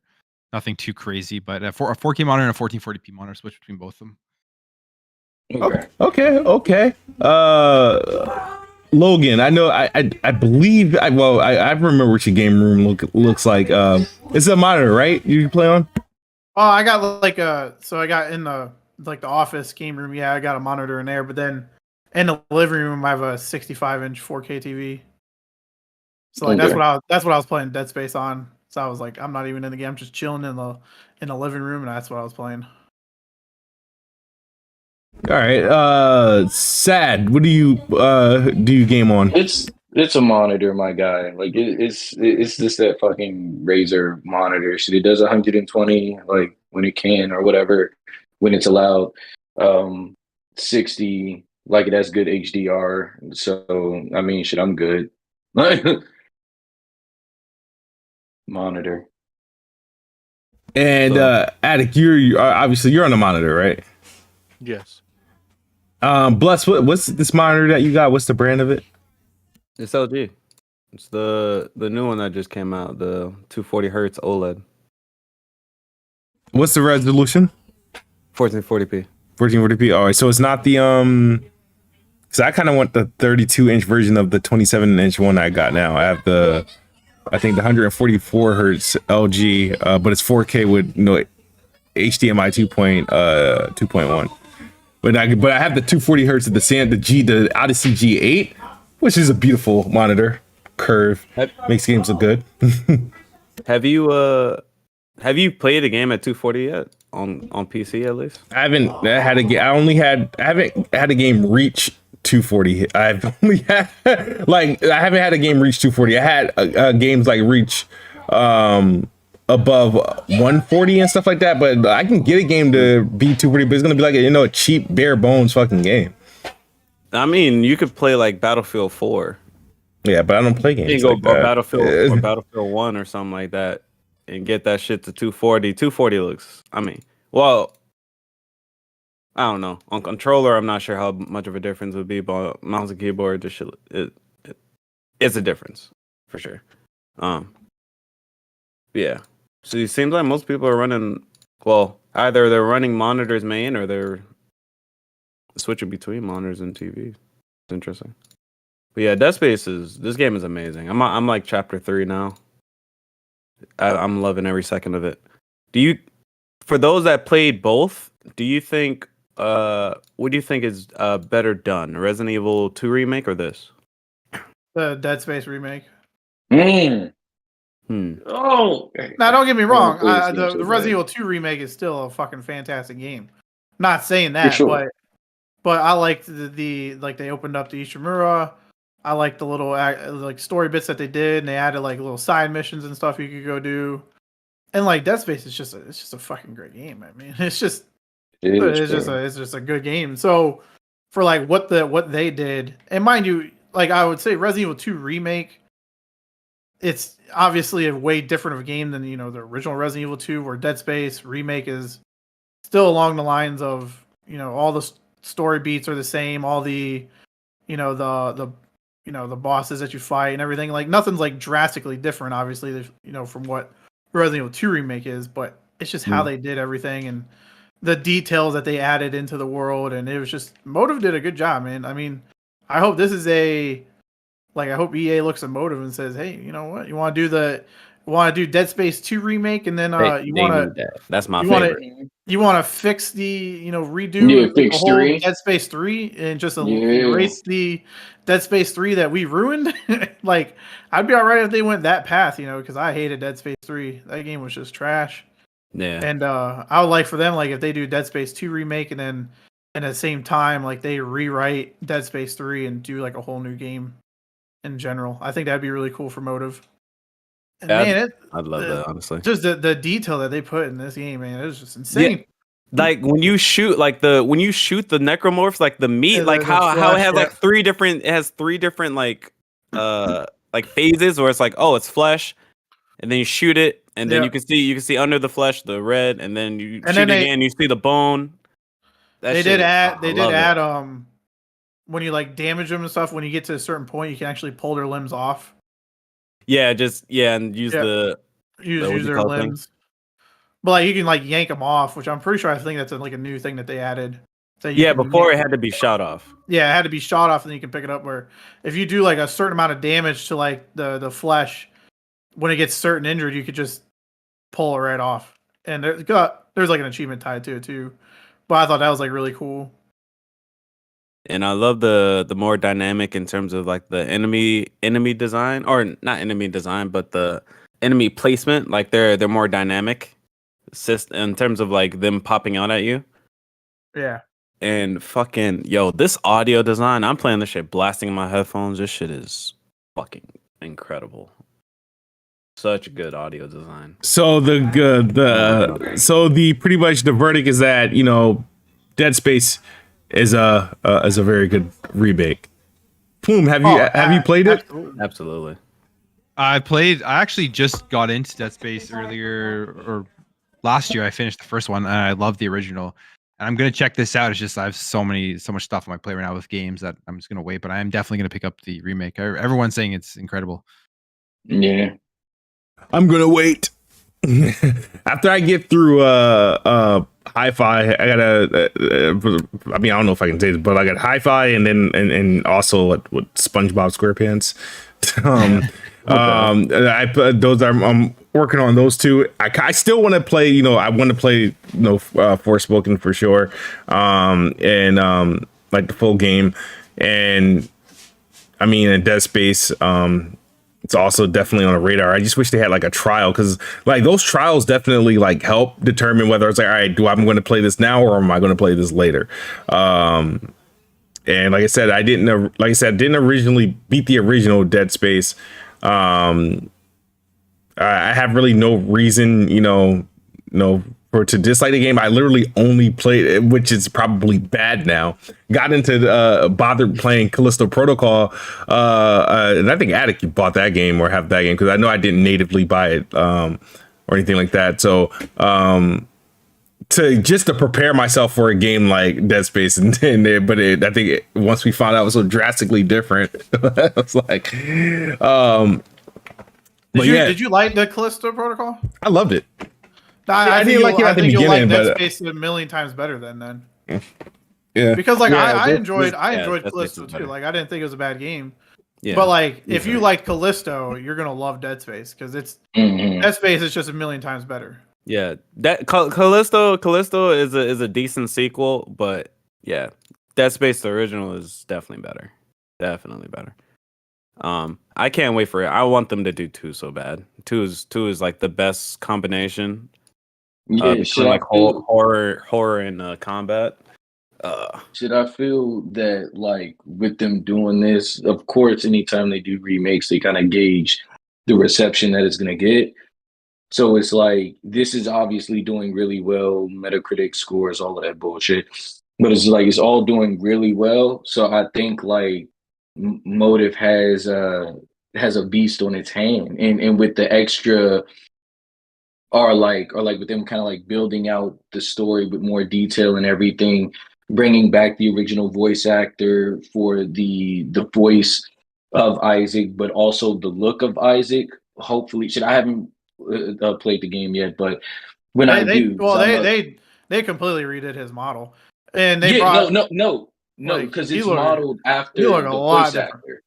So it's like, it's modeled after the voice actor. So it's like, but I'm hoping that with this game, because I'm a big Dead Space fan, I played through them every year. I would go back, play through the trilogy for some reason, but it's just like I stayed with it. So it was I'm hoping that his slow descent into like madness and having the markers around him, all of the stuff going through this travesty, hopefully that starts to reflect on his person. Don't spoil it if it does, but if it doesn't, I'm just hoping that they show that descent as they go into the other games. Hopefully they go back and redo 2 with the same type of detail. Hopefully they go back, fix 3 with the same amount of detail, and just build it out. And like, it is one of my favorite horror franchises. So it's just like, I want them to do it. So. Sure. And one tidbit, I just thought it was random that this game is actually like the first game that's like requiring SSD.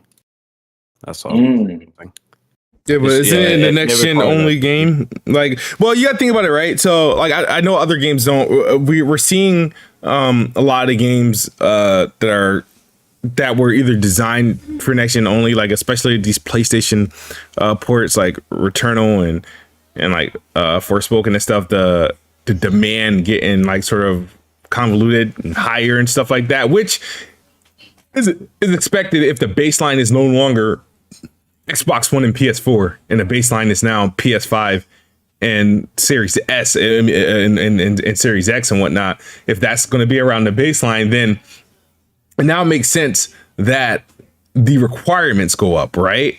Because I know there's been a lot of beef about some of these games and their requirements, but it actually makes sense for their requirements to go up if their baseline is the current gen consoles. Am I wrong? Yeah. Am I right? Am I wrong? No, you're right. I'm just saying that it's even Returnal doesn't. They recommend a SSD, but it's not required. Like that. Like that space, it shows that it just says SSD. But isn't it other things that they recommend that like might offset like what the SSD is doing? Like, for example, like and I could be wrong on this one, like higher RAM requirement if it's not requiring an SSD, right? Yeah. Typically, that's how it would go. I would say, for Dead Space, apparently it's doing like what's similar data throughput as like Spider-Man on PC with like ray tracing on, which is I mean, that is a decent amount, and that game needs direct storage, to be honest. But I don't know. I just thought it was an interesting note, a tidbit. Speaking of Spider-Man, my son just beat that game this morning. Miles Morales. It was cool. He was excited. All right, so I know. I mean, a lot of you guys came in through because we pretty much got through all the topics, unless there's something that I pretty much missed. I'm not exactly sure what else is going on. I know Dead Space finally came out. Forspoken came out. No, I know the reviews were very one-sided. Interesting performance metrics.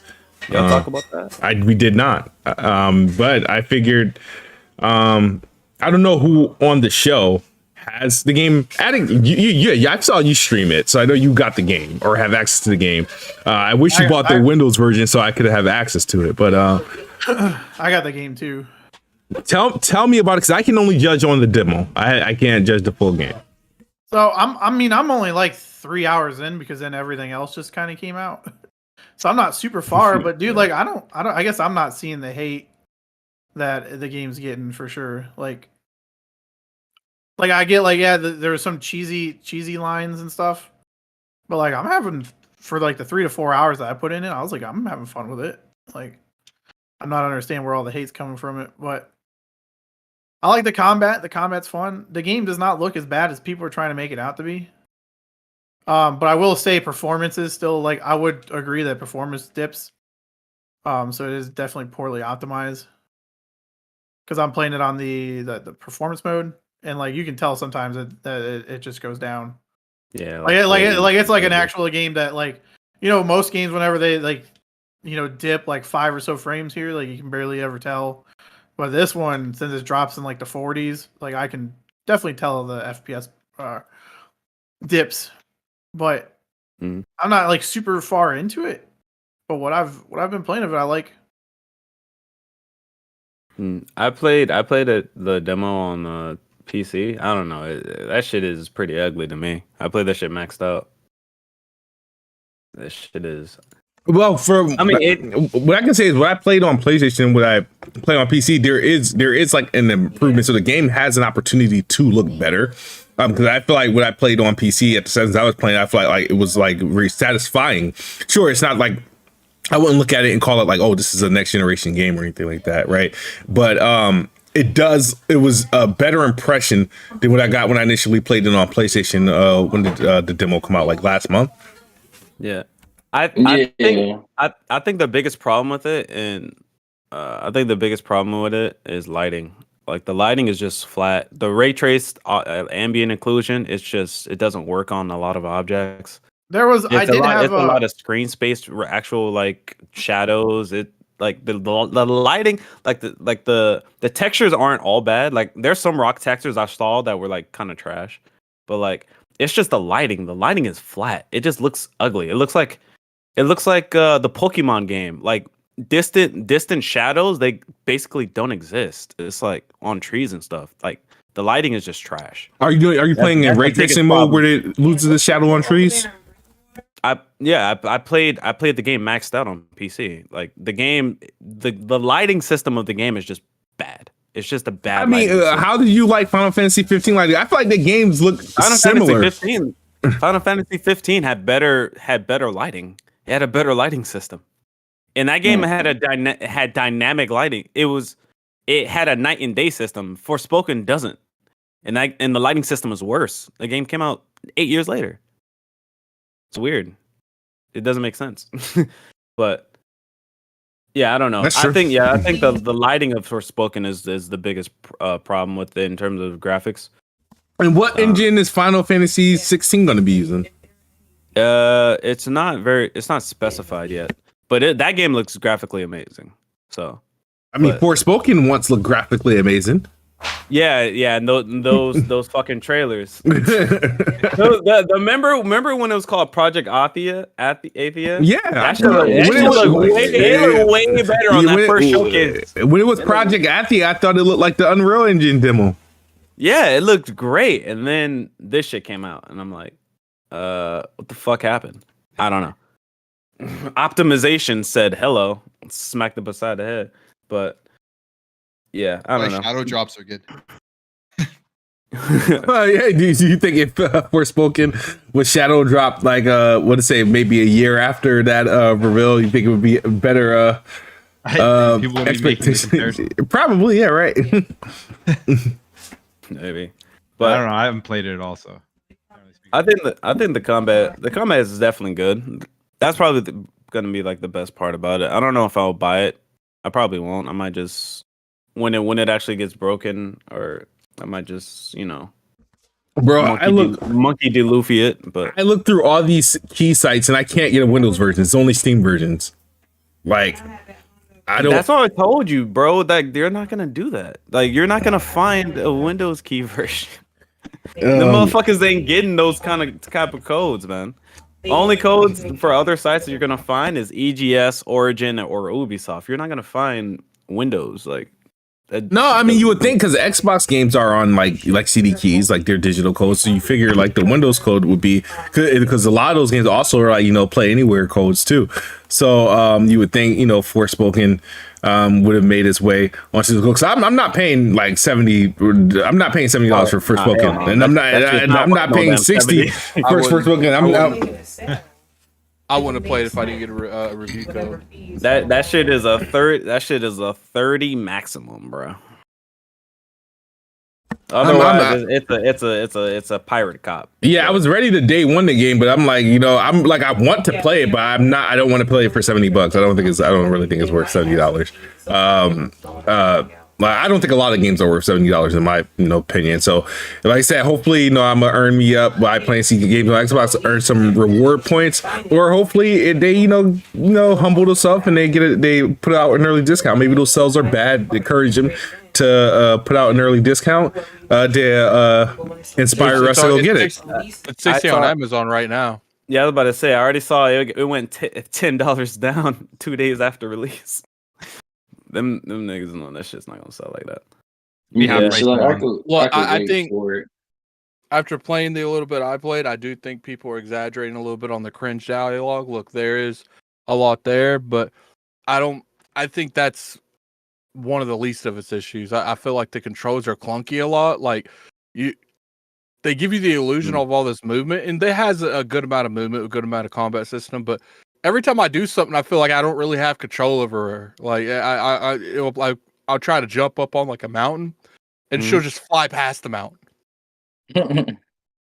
So, are you talking about like the magic parkour where it's just like, yeah, I got you, yeah. Yeah, I didn't like early in the game that the bridge scene. It was like stupid things would cause me to like go over the bridge like a lot, and then it's difficult to get back up because it's not like it's precise, right? For traversing from those points that you're mentioning, I think, Addict, to get you to wherever you need to go. If you need to go to higher places, there's these random like mountain like rocks or something that you can connect to when you're jumping and whatnot. But I don't know, man. The game, seems okay. Like I don't think the game is bad.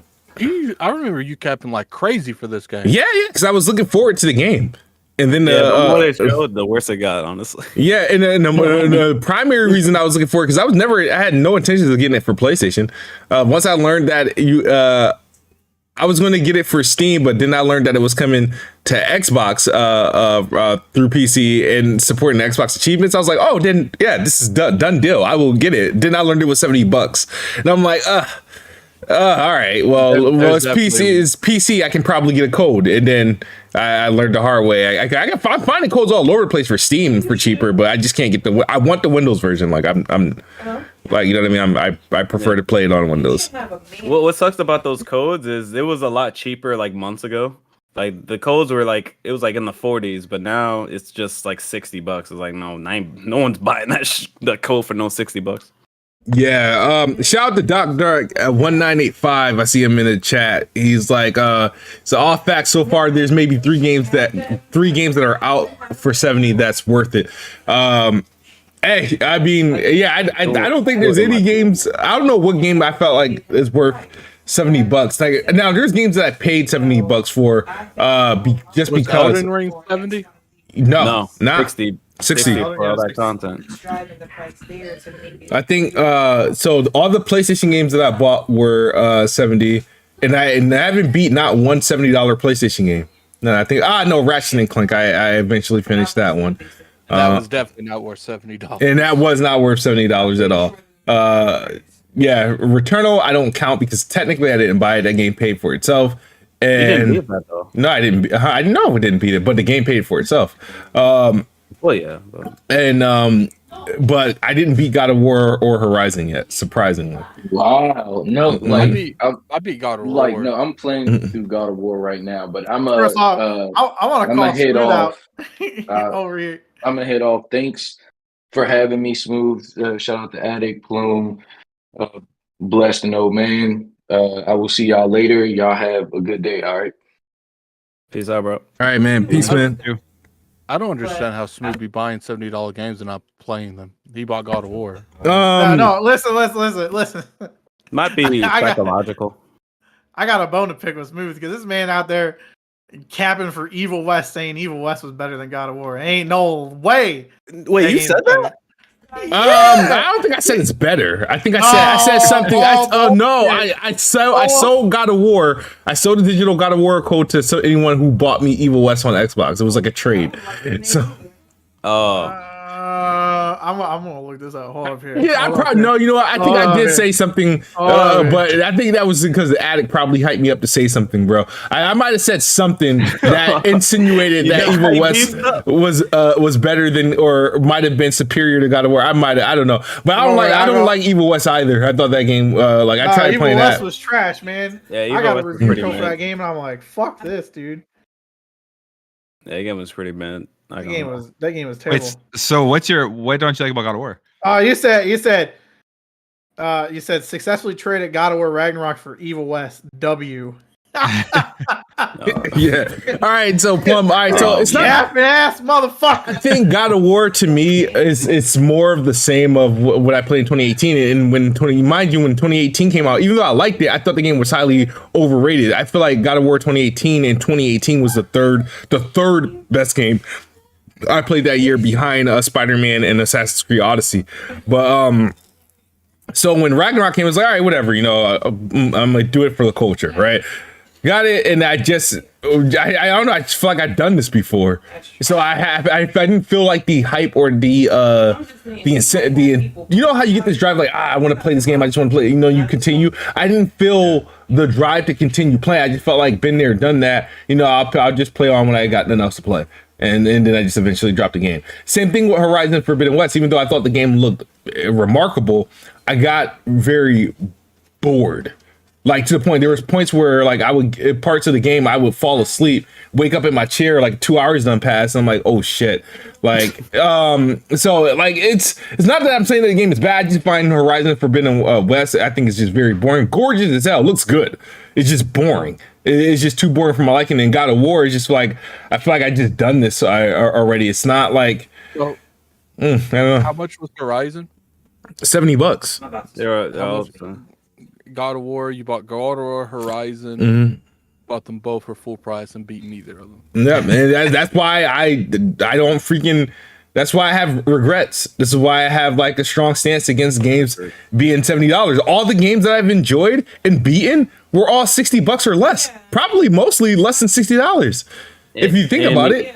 And all these games, well, a good amount of these games are getting like crazy discounts.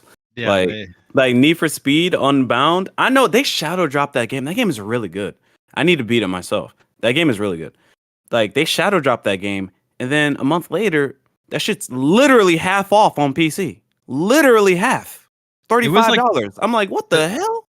The physical copy of that, I think, like after the first week or something. I live in Canada, so in Canada, the first week it was like half price. What the crazy. like? I obviously didn't sell well at all. They're probably just like, we got to get this out the door somehow. I don't understand. And there was another game that was like that as well. I forget off the top of my head. But like, it's just like, what the fuck? What is going on, bro? Like, $70, by the way, and it's just like, no, nah, it's like half off a month later, a month and a half later. Or in Forspoken's fucking example, not even been a week, it's already $10 off. It's like, what? Yeah, I just needed to get another $20 off, and I'll be willing to buy it. That happened with Gotham Knights too. Gotham Knights, it was a $70 game. Oh, that's the other game. Yeah, and it's been on sale multiple times for like $44. I got Gotham Knights for $30 on a Steam code. Oh, did you? And yeah, I got that game too. I refuse to buy that game for the fact that it's not having the 60 FPS option. Like, I know I can play it on PC, but it's just like, I don't know. I might eventually, if it's like, I don't know. I don't know anyone who's gotten through the game. Like Plump, did you play through it already? No, I have. I jumped in a bit of it. It's like, it was fine. I don't think it was as bad as people were making it out to be. Like, the combat wasn't as bad and slow. Like, and it ran on PC. It runs well. So I guess I didn't experience the 30 FPS and the thing that brought it down. So, but I haven't gone through it. I eventually. Sorry. Look at. I can. I would be. I'm willing. I mean, I have my PC can obviously I can play plenty of the games on the PC. That on my current like build and whatnot. I don't know, but it's just like, I don't know, man. The game, I feel like for it to be a next gen only game, it doesn't. I feel like in some cases it looked worse than with Arkham Knight.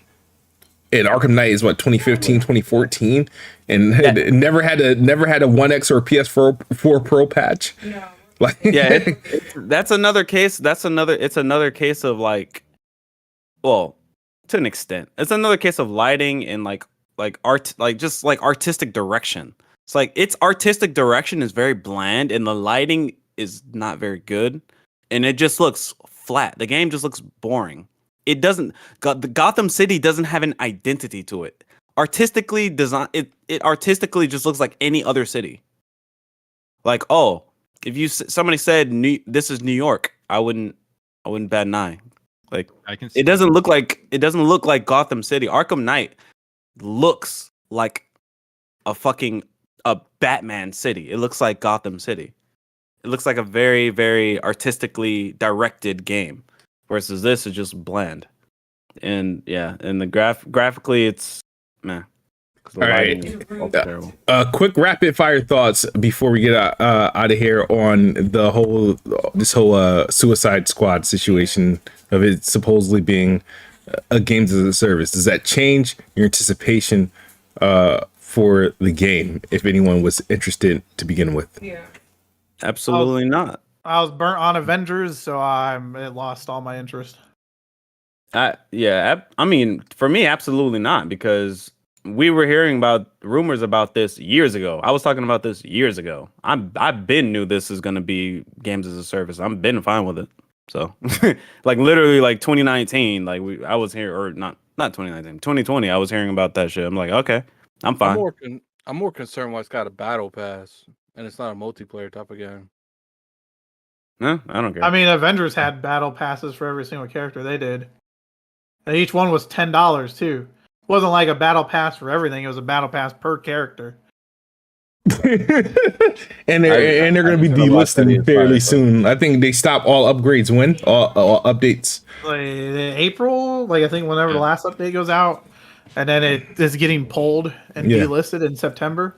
That's horrible. That is horrible.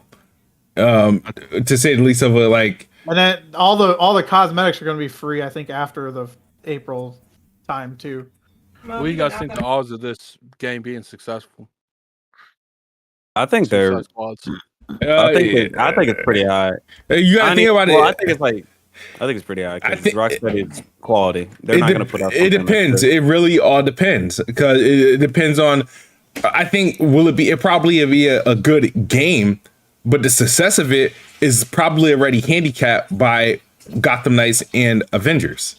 You got obviously people were burnt by the Avengers, and then people obviously know the thoughts on Gotham Knights. So it may not be as like highly coveted. So I think it has potential to be a a commercial flop, honestly, because of those two things. I don't think people are interested in DC games without Batman or Superman. Like, I don't think that people are interested, even though they might be decent games. I think people want I think people want the stars. They don't want the bench mob. They want the stars. And the Suicide Squad wasn't a popular enough movie, I feel like, to really translate well into a game. You know what I mean? At least I think the odds of this game being successful is low to me. I don't know why, but it's the same feeling I had with Avengers. It's the same feeling I had with Anthem. Like, I feel like these people just try to use a universe and put a games as a service in the front of it and think it's going to be successful. And I hope it does well, but part of me is just like, nah, this doesn't feel it. It feels like it's going to flop. I don't know if I'm just being optimistic because I love Rocksteady, but I think it is a good chance of being good. Once the actual promotional once it starts getting promoted and stuff, like, you start seeing trailers more and more about it closer to release, I think that's when it's gonna build up hype. Because, I mean, from what we've seen so far, the gameplay looks fun. If they can make a solid, fun gameplay experience, like a solid gameplay loop, and put in decent rewards, it's gonna sell and it's gonna do well. The problem, like Destiny, for example. Destiny, it released, the story was terrible, but what did it have? A compelling gameplay loop. That's all it had. And that kept people playing. That kept people engaged because the gameplay loop was satisfying. I mean, from what we've seen, Suicide Squad Destiny has a PvP as well. Yeah, but that's a part of the gameplay loop. Well, a portion of it, yeah. Well, if it wasn't satisfying to shoot your gun, then people wouldn't care. I think so. So what's gonna happen is I mean, it's a satisfying shooter. That's why I played it. I think Warner Brothers will be fine if Suicide Squad doesn't, live up to the expectations, because I think Hogwarts Legacy is going to exceed all expectations as far as commercially to, make up for it. That game's about to make so much money, it's unreal. Yeah. Absolutely, especially with the fucking negative backlash, which is just put on more fucking hype on the game anyway. It's like, oh yeah, don't buy it. Yeah, it's Steam top seller. To me, Hogwarts Legacy is one of those day one $70 games that I'd be willing to pick up. Looks just absolutely incredible. That game's not 70 though, is it on console? It is. Yeah, it's $70, bro. It's $70. Oh, wait, let me check PC as well. Let me make sure. There was already discounts on codes you guys saw for 60. Oh, at this point, I've accepted the $70 bullshit. Oh yeah, you got no choice. And Microsoft did it, and then everybody else. You know what I mean? There's obviously some. I don't know. I know Ubisoft is already committing to it. I think Capcom and Bandai if they put out a game, right? Capcom and Bandai are like Capcom, Bandai, Sega are the only ones that haven't really did that. Square Enix wasn't doing it until they made PlayStation exclusives. I think Street Fighter 70, isn't it? I think so, yeah. Is it? I think so. But thank God Hogwarts isn't 70 on PC. Let's go. I'm going to buy it on Keysight anyway, if it's available. But yeah. All right. So if it's not available, what's your options at that point, Blessed? Are you going to buy it for 60? I'll pirate it. Yeah, because it looks fine. Okay. Well, I mean, it looks fire. Wait, you'll pirate it. Yeah, oh man, Logan's always mad at PC gamers, bro. It's funny as hell. You're not going to be able to pirate that day one. It takes a little bit for someone to crack it. I never said I was gonna. I mean, I was talking to Logan. Yeah. No, they crack games in like 1 second. I see Bless out there posting the tweets up there, whatever. It's like, oh, this is crack now. No, that's for Nintendo games, nigga. What the fuck? What? You still posting it, aren't you? Yeah, those are Nintendo games. It's different than a PC game that's releasing with Denuvo. Those are two different things. See, you're a console gamer. You don't understand this stuff. You don't understand. All right, But, guys. yeah, those are not the same thing. Let's wrap it up. Successful return for the podcast. Please hit the like button if you haven't done so, and share it if you're just tuning in. You're gonna have to rewind this back and watch it on demand. Special thanks to I was gonna say BG. I'm trying to get Smooth to stream Dead Space. BG, people talking about Smooth doing another challenge. BG. The impossible. It'll be a while. I should have waited to do that because I know Weston wanted me to do a challenge on Callisto on the hardest difficulty. I would have won that with flying colors, dude. Because I murdered that game on the hardest difficulty. But people gotta stop sleeping on me. I'm not that bad. It's just that some games just don't hold my interest to warrant being good, and I'm not willing to learn it if I don't like it to begin with. You gotta play Dead Space on the hardest difficulty with just a plasma cutter. Yeah. Not happening. That'll be fire. Not happening. Special thanks to Plume Network for joining the podcast today. Plume, let them know where they can find you. I will have your link also in the chat just in case you're not already subscribed. Plume. Yeah, appreciate having me on. It was a fun time. You can find me just Plume Network on YouTube, Twitter is probably the two best places to find me.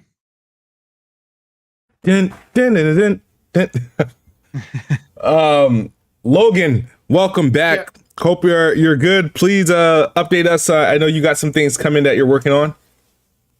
Well, I'm working on the SpongeBob SquarePants review for level 1, so that'll be getting put up on the 30th. I believe is when the embargo goes up. Goatee of the year, and that's it. That's all I've been working on right now. Nice. Addict, I mean, you got your hands in almost everything going on. So any updates from you? Right now me and King are doing the R&R with the Lords. It's pretty much us talking about, TV, entertainment, movies, anything that's not gaming related. It's actually been a huge full change of pace to not talk about games so much. And I'm working on a review. I can't say what the game is yet. Well, technically it's a preview. It's not a review. So we'll be looking out for that here soon. It'll be on my actual personal YouTube channel, Gaming Addict. And also, follow me on Twitter at Lord Addict ILP. Appreciate everyone for coming out. And blessed. Yo, you can find me at _blessedred on Twitter. All right, and I am your host, Kid Smooth, Best Spot. As always, Xbox is the best box. I am the best spot. Good night or good morning if you're on the other side of the globe. We're out of here. Peace. Peace. Peace.